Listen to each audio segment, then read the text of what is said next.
Jadi syafaat itu ada dua, dari neraka diangkat ke surga, dan itu bisa lama itu. Tapi kalau syafaatnya Quran itu yang belum masuk neraka, supaya gak jadi masuk neraka. Karena neraka juga punya aturan, dia juga kena aturan fikih. Jadi, loh betul ini, saya ada guyon. Jadi kena konstitusi apa? Fikih. Sama tak ceritani syafaatnya Quran itu, ada orang itu beling itu fasik. Itu dia hafal surat Tabarok. Hafal betul. Tabarakalladzi biyadihil mulku wa huwa ala kulli syai'in qadir alladzi khalaqal mauta wal hayata. Pertanyaannya gini, boleh enggak orang menginjek surat Baqarah? Boleh enggak? Enggak. Padahal orang hafal Quran itu artinya ayat itu ada di hatinya. Fa inna wa ta'ala la yu'adzibu qalban wa al-Qur'ana. Allah tidak akan menyiksa hati yang menyimpan Quran, yang jadi flash disknya Quran, yang jadi rekaman Quran. Singkat cerita orang ini hafal. Pas ketemu Mungkar Nakir prosedur kan, ini orang fasik mau diantemin sama Mungkar Nakir. Prosedur ya, dia kan prosedur standar.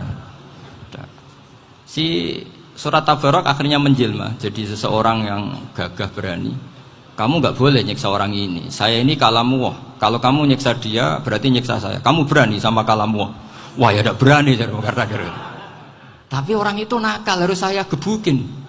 Tapi kata Quran tadi, tapi saya di situ pasti kena saya. Oh debat, nggak ada lajnahnya, ini nggak ikut. Kalau Gus Wirjon ikut jadi lajnah. Kalau jadi lajnah pasti kroninan, kalau santrinya dimenangkan nanti.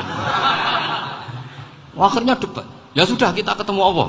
Akhirnya Mungkar Nakir sama Quran tadi surat Tabarok datang, sowan sama Allah. Terus kata Allah, memangnya kenapa Mungkar Nakir? Saya harus nyiksa dia karena dia fasik ya Allah. Memangnya kenapa surat Tabarok? Saya ada di situ. Menurut aturan, orang tuh nggak boleh injak-injak Quran. Kalau dia nutuk saya, nutuk Quran, itu harus dikasih tahu fikihnya. Mungkar Nakir. Akhirnya Allah ngendikan gini ke surat Tabarok. Ya sudah, terserah kamu. Kalau terserah pulau Gusti, Mungkar Nakir nggak boleh nyentuh orang ini. Ya sudah, selamat. Sehingga terus itu sama baca di termasuk mukjizatnya surat Tabarok di tafsir Ibnu Katsir banyak. Karena tadi logikanya malaikat itu juga kena aturan fikih. Sehingga banyak ulama termasuk Said Muhammad ngendikan pertanyaan Mungkar Nakir itu tidak semua orang kena. Kalau semua orang kena, nanti kalau tanya Nabi Muhammad, waman nabiyuka? Kacau kan jamnya. Nabi kamu siapa? Lu saya ini nabi. Iya kan? Lah nanti kalau pas ketemu Nabi Ibrahim, waman abuka? Jadi repot kan? Makanya ada kiai yang guyon kalau ditanya merebuka, saya ini guru tauhid sembrono. Saya ini ngajar Ummul Barohin, kamu tanya merebuka. Masyhur itu keramatnya Imam Malik itu. Ada Ashabu Malik, rajulun min ashabi Malik. Beliau ditanya Mungkar Nakir merebuka menabiuka. Imam Malik datang, ini seumur-umurnya itu ngajar tauhid. Kok kamu bedai enggak sopan kamu? Dan kita berharap barokah sampean ngaji nanti itu.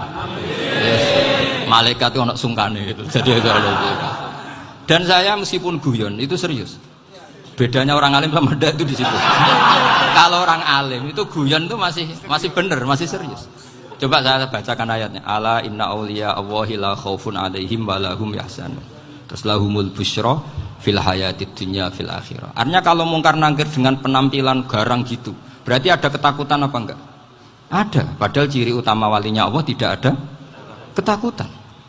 Makanya itu termasuk dalilnya Sayyid Muhammad, tidak semua orang alami seperti itu, karena wali-wali itu la khaufun alaihim wa lahum yahzanun. Wah anak kiai ketemu karena kerja buat tidur wedek. Iku dredege ora kok pertanyaan itu, nak konan santri piye? Lho isen wis kiai dihanjuti Mungkar Nakir. Malu gak kira-kira? Mesti pelengahan konan santri piye? Nah jawabannya gampang karena pernah ngajar tauhid.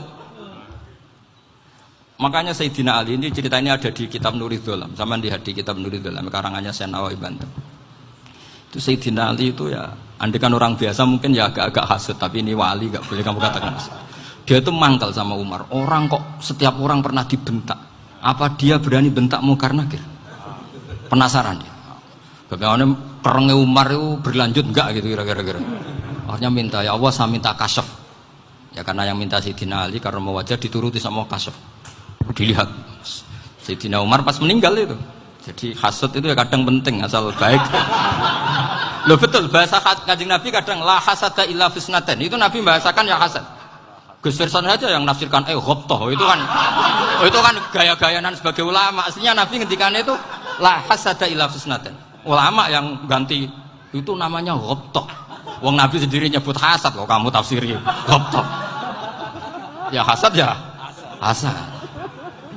Udah ada usah ditawil-tawil pokoknya gitu.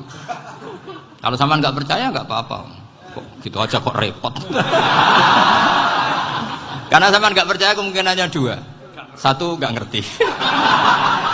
Dua sama-sama alim kan dari awal kalau sama-sama alim kan laisa li alimin ayuqallida aliman akhor. Kita nggak perlu saling mengikuti. Ngapain hasud? Biasa aja.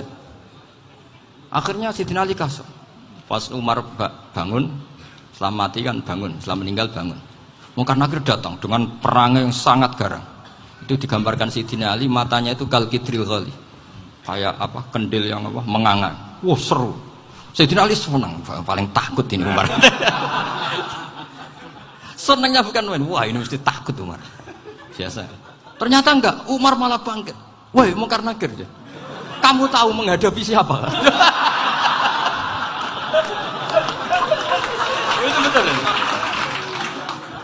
Kamu itu menghadapi temannya ahabbal khalqi ilallah. Yang diandalkan temannya bukan dia. Kamu tahu yang kamu hadapi, saya ini teman kekasihnya Allah. Jadi boleh kamu mengandalkan Mbak Virjon. Tapi nanti resikonya Mungkar Nakir tanya, itu Virjon siapa? Wah, itu masalah kan. Makanya syaratnya wali itu harus ma'rufun fis sama. Di langit sudah populer. Makanya dulu ada orang yang saking seninya Abdul Qadir ditanya apa saja jamnya Abdul Qadir Al-Jilani, itu aman karena beliau populer.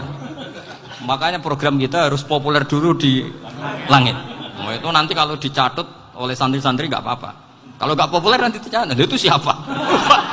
Masalah ini. Umar itu yang dibanggakan itu, kamu tahu saya siapa? Ya enggak tahu, saya ini temannya kekasihnya Allah. Temannya Muhammad, iya Muhammad Rasulullah. Wah mikir, waduh, repot. Loh di dunia aja gitu kan, temannya presiden, temannya panglima, apalagi ini temannya Sayyidul Awalin wal Akhirin. Di dunia aja bilang temannya presiden, menteri, orang sudah takut, apalagi ini temannya Sayyidul Awalin. Hanya Mungkar Nakir terus konfirmasi sama Allah, gimana ya Allah ini ngadepi. Sebetulnya yang diandalkan itu temannya, bukan dia. Wah, akhirnya sama Allah dibilang, ya bu, ya sama seorang seperti itu bu yang sopan. Terus semenjak itu Mungkar Nakir itu nggak selalu berpenampilan seperti itu, sangat. Jadi semoga itu konsisten sampai nanti. Jadi kamu kalau ingin nggak takut Mungkar Nakir, jadi wali dulu. Karena syaratnya tadi hanya wali sing la khaufun alaihim wa lahum yahzanun lahumul busyra fil hayatid dunya fil akhirah. Jadi orang itu kalau ngaji itu harus khatam. Jangan semuanya kena pertanyaan. Dan kalau semuanya kena pertanyaan nanti repot. Kalau Nabi Muhammad ditanya waman Nabi juga. Nabimu siapa? Lu kan terus jadi aneh. Jadi makanya ngendikane Sayyid Muhammad semua ulama lah, enggak ada am kecuali ditaksis. Kecuali sifatnya Allah. Misalnya bikulli syai'in alim ya benar-benar bikulli syai'in. Tapi kalau am semuanya pasti ada taksis. Meskipun dalam muhawarah muhadasah biasa. Misalnya contoh gampang, istri kamu baru seneng kamu, mas nak pengen apa-apa itu lapor aku, gak apa-apa mas, mesti aku seneng sama lapor. Iku dia aku pengen wayo. Wah langsung jadi apa wae. Mesti apa wae maksudnya kecuali itu gitu. Padahal kalau ngomong mas sampean ingin apa saja tak dukung. Sampean bilang pengen iku wayo. Kira-kira disetujui apa enggak? Sama seperti kita kalau punya teman akrab, wah senang omahku gak apa-apa, anggap ya omahmu dewi, terus mlebu-mlebu kamar. Jadi tidak ada am kecuali di taksis. Artinya kalau ada cerita bahwa orang mati pasti ngalami ditanya Mungkar Nakir, itu pasti ada am yang di taksis. Itu pasti tidak dialami para ambiya, para auliya. Karena ciri utama wali itu la khaufun alaihim walahum yahzanun. Kemudian saya yang mau cerita ya, supaya sampean bisa menghadapi dunia global ini, tak bawa tafsir Munir termasuk tadi.